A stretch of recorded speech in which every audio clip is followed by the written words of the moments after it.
नाराजगी short story. एक पति पत्नी के बीच में आपस में नाराजगी चल रही थी। नाराजगी इतनी सी थी, दोनों एक ही कमरे में रहने के बावजूद भी एक दूसरे से बात नहीं करते थे। लेकिन दोनों एक दूसरे के काम में कोई भी कमी आने नहीं देते थे। जैसे सुबह पति उठता तो पत्नी चाय टेबल पर रख देती।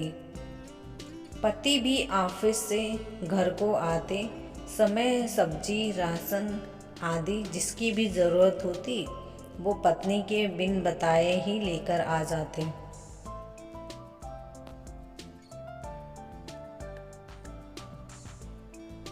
दोनों की नाराज़गी का अब काफ़ी समय हो चुका था। एक दिन पति को काम से ऑफिस में 10 बजे की जगह पर 8 बजे जाना था,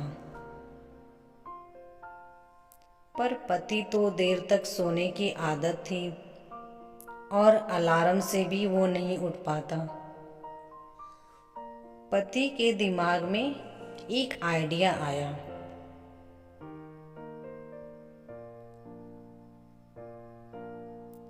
उसने एक पर्ची अपने पत्नी के नाम लिखी और उसमें लिखा कि देखो, मुझे सुबह ऑफिस जल्दी जाना है, इसीलिए मुझे 6 बजे जगा देना।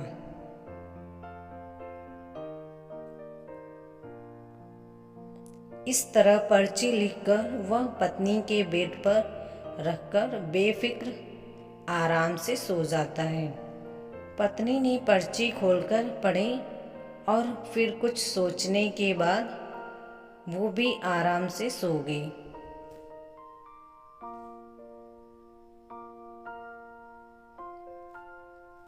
सुबह जब पति की नींद खुलती है तब वो उठकर घड़ी के सामने देखता है। तब घड़ी में 8 बज रहे थे।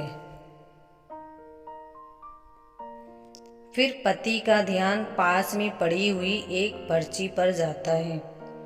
पति वो पर्ची खोलता है तो उसमें लिखा हुआ था कि उठ जाओ, सुबह के 6 बज गए हैं।